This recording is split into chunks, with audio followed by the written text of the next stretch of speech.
Drop it. TBS FM. 현재 상황 문제 파악 맥락에 집중 묵직한 질문 흔들리지 않는 중심의 축 최일구 몸쪽 꽉 찬 돌 짚고 쇼미더 뉴스 세상을 바라봐 어제의 뉴스가 오늘의 변화 쇼미더 뉴스 진실을 찾아봐 오늘의 뉴스가 내일의 역사 쇼미더 뉴스 꼭 알아는 뉴스만 골라 전해드리겠습니다. 쇼미더 뉴스 전할 분들입니다. 뚱커벨 인사이트키 배종찬 소장입니다. 힘내십시오. 뚱블리 정상근 시사 전문 기자입니다. 네, 안녕하십니까. 네. 배 소장님 힘내십시오 말고 다른 멘트 좀 없어요? 매일 똑같은 거라니까. 그래도 계속해서 네. 같은 표현을 일관되게 하는 게 더 중요한 거죠. 알겠습니다. 네. 자, 광복절이 다가오면서 광복절 특사에 이목이 쏠리고 있습니다. 인물에 따라 찬반 여론도 제각각인데요. 청취자 여러분들, 오늘은요 이 광복절 특사에 대한 여러분들의 생각을 5글자로 들어보도록 하겠습니다. 문자 보내주시기 바랍니다. 추첨해서 건강기능식품 보내드리도록 하겠습니다. 쇼미더뉴스 첫 번째 정상 기자 어떤 거예요? 네, 전당대회 레이스 본격 시작입니다. 예, 민주당이 이제 오늘부터 전당대회 레이스가 이제 시작이 된 거죠? 네, 그렇습니다. 그 당대표 최고위원 선출을 위한 이 더불어민주당의 전당대회가 8월 28일 그 최종 결과가 나오는데요. 오늘부터 강원도 그리고 대구 경북을 시작으로 막이 올랐습니다. 오늘 오전 9시부터 오후 8시까지 강원도, 대구, 경북 그 이 지역 권리당원들을 대상으로 온라인 투표가 실시가 되고요. 그리고 내일부터 이틀간은 또 ARS 투표를 하고요. 네. 그 결과는 6일 강원도 원주시 한라대학교에서 발표가 됩니다. 그리고 이 제주, 인천 지역 같은 경우에는 내일 온라인 투표를 하고 또 5, 6일에 ARS를 투표한 후 그 7일, 그러니까 일요일이 되면은 그 결과가 나오고요. 네. 또 같은 방식으로 10일에서 13일은 그 울산, 경남, 부산, 그리고 11일에서 14일은 세종, 충북, 충남, 대전, 그리고 17일에서 20일은 전북, 18일에서 21일은 전남, 광주, 그리고 24일에서 27일은 서울, 경기, 서울 지역에서 이 투개표가 실시가 됩니다. 네. 자, 어제 강원 민방에서 후보들 첫 토론회가 열렸어요. 네. 이재명 후보에 대한 맹공이 이어지더라고요. 그렇습니다. 뭐 어대명 심지어는 확대명 이야기까지 나오고 확대명은 뭐죠? 확실히 대표는 이재명이다. 이런 상황이기 때문에 판세이기 때문에 대체적인 판세가 그렇기 때문에 박용진 후보도 그렇고 강훈식 후보도 그렇고 이재명 후보를 향해서 맹공을 퍼부었습니다. 박용진 후보는 이재명 후보를 향해서 혁신 없이 남 탓하고 있다. 이렇게 이야기를 했고요. 또 강훈식 후보는 의원 욕하는 플랫폼은 부적절하다. 또 이렇게 쏘아붙였고요. 의원 욕하는 플랫폼을 이재명 후보가 만들자고 제안을 그런 했던 제안을 것에 했었었죠. 대한 그래서 비판이었죠. 말이 안 된다. 이렇게 강훈식 후보가 몰아붙였고요. 박용진 후보는 셀프 공천 박지원에게 전화했나 이렇게 했더니 이재명 후보는 의견을 냈으나 권한 행사는 없었다라고 대체적으로 공격은 이재명 후보 쪽으로 집중됐습니다. 네. 이재명 후보 답변이 뭐였어요? 네, 이재명 후보 적극적으로 반박을 했는데요. 일단 이 박지원 전 비상대책위원장이 주장했던 개항을 그 공천 이 청탁과 관련해서는 이 박지원 위원장과 여러 가지 의논을 한 것은 맞지만 본인이 공천권을 가진 사람이 아니기 때문에 셀프 공천이라 할 수 없다라고 얘기를 했고 또 이 대선 패배 후에 곧바로 보궐선거에 출마했다 이런 비판에 대해서는 본인이 출마하면 이 대선에서 지지한 분들이 좌절을 넘어서 투표에 나설 수 있다는 입장도 있었다 이렇게 해명을 했습니다. 그리고 이른바 이 저소득층 저학력자 관련된 발언에 대해서는 이 그분들 탓을 한 게 아니라 이 사실을 객관적으로 얘기한 것이다라고 얘기를 하면서 이 정확한 정보 전달이 가능한 그 소위 언론 환경은 정말 중요하다라고 얘기했고요.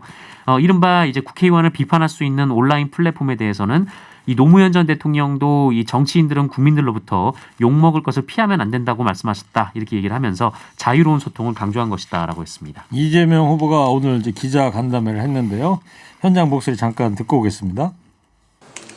정치 경제 선진국 중에 범죄를 찾아 처벌하는 그야말로 그 사회의 가장 초보적 질서 유지를 담당하는 기소 수사권을 가진 검찰 경찰이 그 권한을 가지고 정치에 개입하고 정치에 영향을 주고 특정 정치 세력의 정치적 이익에 복무하는 나라는 없습니다. 이거는 가장 심각한 국기문란입니다. 뭐 여러 가지 수사들을 정말 먼지 털듯이 십수년간 계속 털고 있는데 그러나 팩트가 없지 않습니다. 네, 오늘 오전 여의도 국회의원 회관에서 열린 기자 간담회였는데 자, 요지를 좀 설명을 해주실래요? 수사 리스크와 관련된 내용입니다. 그래서 사법 리스크라는 표현을 언론에서 계속 사용을 하고 있는데 이것은 여당이 쓰는 단어다. 적절치가 않다고 조정을 했고요.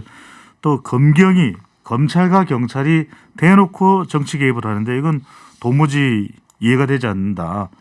잘못된 일이다라고 이야기를 하면서 윤석열 대통령이 사용했던 표현과 똑같은 표현을 이재명 의원도 사용을 했습니다. 국기문란. 국기문란다. 검경은 국기문란이다. 네. 이렇게 표현했습니다. 자, 이른바 반명 진영의 단일화도 관심사인데 잘 안 될 것 같지 않습니까? 네, 일단 이 강훈식 후보가 이 박용진 후보에 대해서 이 단일화 마지노선을 3일이라고 했다가 12일로 했다가 지금 뭐 왔다 갔다 한다 뭐 이런 식으로 비판을 했고요. 예. 또 출마 선언 이후에 한 달간 그냥 아예 뭐 단일화 캠페인을 하는 것 같다 이렇게 비판을 했습니다. 그러면서 왜 단일화를 해야 하는지 또 무엇을 위한 단일화인지 정확하게 설명하지 못하면 단일화 문은 닫힐 수밖에 없다 이렇게 얘기를 했고요. 이에 대해 박용진 후보가 또 언론 인터뷰에서 이 강훈식 후보가 말하는 비전 경쟁이 대체 뭔지 모르겠다라고 얘기를 하면서 네. 단일화 얘기는 웬만하면 더 하지 않을 생각이다라고 예. 말했습니다. 지금 배 수장님 네. 오늘부터 사실상 이제 전대 이제 시작이 된 거고 여론조사도 이제 시작된 거니까 단일화는 사실상 한 50%물 건너간 거 아닙니까? 그렇게 봐야 되겠죠. 예. 그래서 박용진 후보도 빨리 하자. 3일 이전에 하자. 이런 이야기를 계속해서 언급을 했었거든요. 근데 좀 많이 힘들어진 상태라고 그래요. 봐야 되겠죠. 우상호 비대위원장이 이 828 전당대 전망까지 내놓고 있어요. 예, 이 전망이 뭐냐면 첫 번째 전망은 방금 전에 박용진 강훈식 후보 단일화입니다. 어려울 것이다. 단일화가. 이렇게 이제 우상호 비대위원장이 아예 단일화가 어려울 거다. 이렇게 전망을 해버렸고요. 또 하나 이유는 또 하나 밝힌 내용은 전망한 내용은 예비 경선이 1, 2위가 박빙이다. 네. 그러니까 1위가 이재명 후보라고 본다면 2위가 뭐 박용진 후보든 강훈식 후보든 별로 차이가 나지 않는다. 그러니까 컷오프 때 그 여론조사 결과가 흥미진진하게 봐야 된다. 이건 이제 전당대회의 흥행을 위한 비대위원장의 발언일 수도 있는데, 네.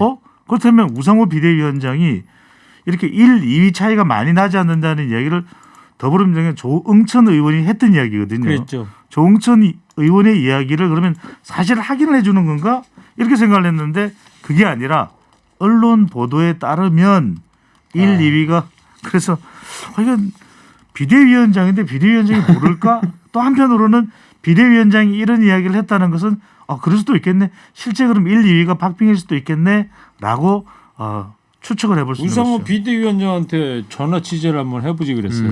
안 받더라고요. 아 전화를 안 받았습니까? 네, 잘못했나요? 안타깝네요. 예. 114 했더니 예. 예. 그러면 이제 정상이죠. 6일날 강원도 판세가 이제 결론이 난다고 그랬죠. 네, 그렇습니다. 6일 날 그러면 1, 발표가 2위 되고요. 차이가 또 박빙으로 나올 수도 있지 않을까요? 글쎄요. 이 지금 이제 그 이른바 이제 컷오프, 그러니까 예비 경선과 본 경선은 이 투표 방식이 좀 다르거든요. 그러니까 네. 예비 경선 같은 경우에는 이제 중앙위원회 위원들이 이제 70% 투표를 하고 나머지 30%는 이제 뭐 국민들의 의중을 묻는데 이번에는 이제 권리당원들의 향배가 좀 매우 중요해서 사실상 예비 경선 결과는 뭐 이렇게 큰 의미가 없다. 뭐 이런 해석도 있습니다. 알겠어요. 예. 자, 광복절 특사에 대한 청취자분들의 5글자 생각 살펴보겠습니다. 특사할 때냐? 광복절 특혜. 죽어도 안 됨. 누구 맘대로. 아무나 곤란. 공정과 상식. 반성이 먼저. 분홍 립스틱. 이 분홍 립스틱은 광복절 특사야 영화에 나온 네. 이 노래 제목 아닙니까? OST 노래죠. 청취자분들 정말 탁월하십니다.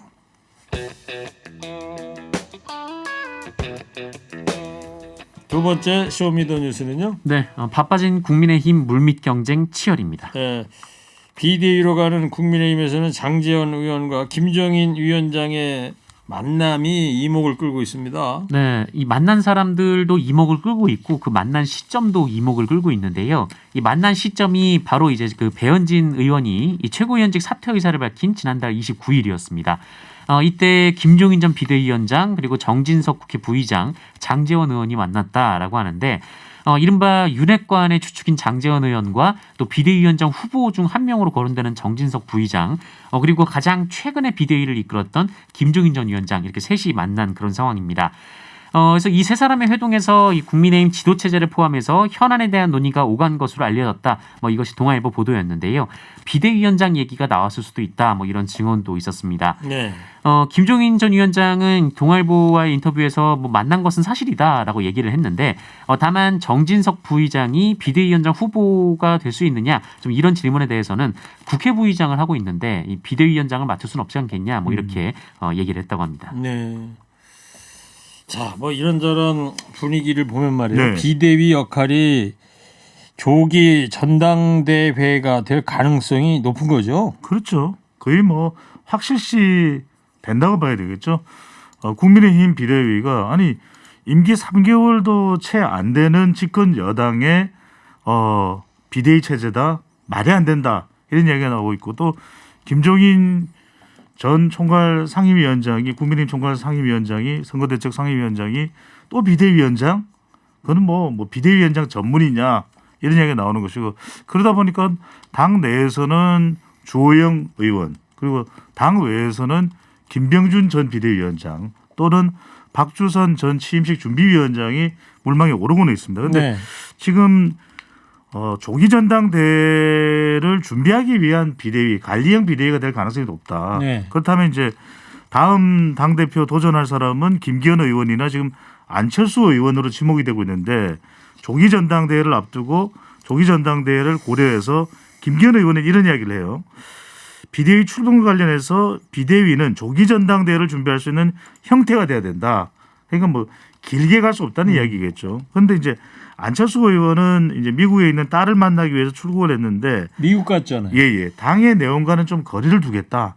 최근에 만 5세 치약 연령 관련해서도 의견을 내기도 했거든요. 그러니까 좀 이런 비대위 관련된 정치적인 의견보다는 정책적인 의견을 많이 내는 모습을 지향하고 있는 네. 것으로 보입니다. 그래요. 자, 당권 주자들도 이제 바쁘게 움직이기 시작했어요. 네, 그렇습니다. 현재 당내에서는 김기현 의원 그리고 안철수 의원이 그 유력 당권 주자로 꼽히는 상황인데요. 김기현 의원은 일찌감치 이 혁신24라는 그 조직을 만들었고 또 안철수 의원도 이제 공부 모임을 운영을 하고 있는데 네. 당내 우호 세력을 확보하는 것으로 지금 보입니다. 다만 최근에 김기현 의원이 적극적으로 조기 전당대회를 주장하는 반면 안철수 의원은 지금 휴가를 떠나 있는 상황인데요. 직전 원내대표를 지낸 김기현 의원 같은 경우에는 당내 영향력이 높아서 이 조기 전당대회에 보다 강점을 가졌다 이런 평가가 나오고 있고 안철수 의원은 대선 이후에 입당해서 아직은 당심에서는 다소 부족하다 이런 평가를 받고 있는 상황입니다. 네. 이준석 대표는 지금 어떻게 SNS 계속 하고 있나요? 그렇습니다. SNS를 통해서 비대위 체제로 가는 것에 대해서 그리고 본인을 걷어낸 것에 대해서 그리고 돌아오지 못하도록 하는 것에 대해서 강력하게 반발하고 있습니다. 우선 첫 번째로는 SNS에서 양두구육, 양의 머리를 내걸고 뒤로 정상배들이 개고기를 팔고 있다. 그랬었는데 이제는 개머리를 하고 개고기를 팔고 있다. 구두구육 이야기를 하고 있고요. 두 번째는 이제 법적 대응 이야기가 나오고 있습니다. 그러니까 이 비정상적인 비대위 체제로 전환에 대해서 법적으로 절차적 하자를 이야기하게 되면 이게 무산되지 않겠냐. 이게 이제 홍준표 대구시장도 하고 있는 이야기예요. 근데 어떨지는 모르겠습니다. 그러다 보니까 법적 대응이 안 되면 이준석 대표로서는 여론을 좀 안고 다른 모색으로 가지 않겠냐. 다른 방법을 모색하지 않겠냐라는 분석이 나옵니다. 예. 다른 방법으로 이제 신당 창당 권유 얘기까지 나오는데 정상이죠? 네. 근데 정작 창당을 하면 참여할 사람이 없을 것이다 이런 분석도 나왔어요. 네, 전효옥 전 새누리당 의원이 그렇게 분석을 했는데요. 지금 이준석 대표는 게임이 끝난 걸 이미 알고 있을 것이다라고 얘기를 하면서 본인의 경험상 이준석 대표가 지금 심리적으로 극도의 초조하고 불안한 상태일 것이다 이렇게 진단을 했고요. 그러면서 이제 신당 창당 얘기를 했는데 아무도 안 따라갈 것이다 이렇게 얘기를 했습니다. 뭐 하태경 의원도 안 가고 또 이 준성맘으로 불리는 정미경 최고위원도 안 갈 것이다라고 얘기를 하면서 지금 지역구 여론이 무서운데 현역 의원들이 갈 수도 없고 또 의원이 안 가면 또 신당 창당에서 이제 작은 문제가 또 보통이 아닐 것이다라고 얘기를 하게 됐습니다. 네. 자, 대통령실 쇄신 얘기가 나오고 있는데 홍문표 의원이 한마디 했더라고요. 그렇습니다. 지금 홍문표 국민의힘 의원이 누군지 모르시는 분들도 많을 거예요. 근데 헷갈리시면 안 됩니다. 홍준표 아니고 홍문표입니다. 중진 의원인데 충청권의 지역구를 두고 있죠.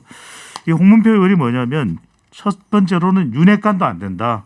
지금 당에 윤핵관 도움이 안 된다. 두 번째는 이준석도 도움 안 된다. 차분하게 징계를 받았으면 훗날을 도모할 일이지 왜 자꾸 자충우돌하면서 본인 스스로가 부각되려고 개인 플레이를 하느냐 비판을 했는데 그럼 이쯤 되면 이제 궁금한 게 이런 거예요. 내가 한번 해볼 테니 홍문표 나에게 맡겨달라. 이건 또 아니에요. 그럼 본인이 당권 도전을 하겠느냐 이것도 아닌데 그럼 뭐 어떻게 하자는 말인데 의견을 내긴 냈습니다. 당을 위한다면 상임위원회에서 새벽이나 저녁 늦게까지 장차관을 부르고 전문가 모셔서 공청회 토론에 간담회하면서 정책 개발하자. 자, 이건 모르는 사람이 없을 거거든요. 그래서 과연 뭐지? 홍문표 의원이 노리는 건 뭐지? 이게 궁금해집니다. 네. 자, 대통령실은 전체적으로 이제 조용한 상황이에요. 대통령은 현재 휴가 중이고 네. 이런 가운데 대통령실의 비서실장 물러나야 된다 이런 주장도 나오고 있지 않습니까? 네, 뭐 인적 쇄신을 해야 된다 이런 주장도 있고 실제로 김대기 비서실장 그리고 일부 수석 비서관들이 윤석열 대통령에게 최근 사의를 표명했다 이런 보도까지 나왔습니다. 시사저널 보도였는데요. 일주일 전쯤 사의를 밝혔고 이때가 이제 윤석열 대통령 지지율이 30%대 초반까지 주저앉았던 바로 그때 사의를 표명했다라고 하는데요. 하지만 윤석열 대통령은 이들의 사의 표명을 받아들이지 않고 반려했다. 이것이 시사저널 보도였고요. 네. 그리고 이 보도가 알려진 직후에 이제 대통령실이 입장을 냈는데 사의를 표명했다라는 보도는 사실이 아니다 이렇게 일축을 했습니다. 네. 김병준 전 비대위원장은 참모진 사퇴를 만료했다 이런 얘기도 나왔어요. 이 이야기 뭐냐면 이 대통령실 참모진입니다. 대통령실에 이제 수석도 있고 비서실장도 있고 또 국정상황실장이죠. 실장도 있고 또 행정관도 있는데 바꾼다고 안 바뀐다 이야기를 했습니다. 이게 정확하게 직관적인 분석을 한 거죠. 본인도 여러 번 지켜봤을 테니까 그래서 대선 때 기여했던 사람들이고 어차피 바꿔봐야 오는 사람들이 또 동료들 눈치 보고 대통령 눈치 보고 그리고 또 언론들 눈치 볼 것이다. 진단은 했는데 마찬가지로 홍문표 의원과 마찬가지로 김병준 전 비대위원장도 그래서 어떡하라는 말인데 대안은 안 나왔어요. 그래요. 네. 자, 광복절 특사에 관한 청취자분들의 5글자 생각 몇 분 더 소개하겠습니다.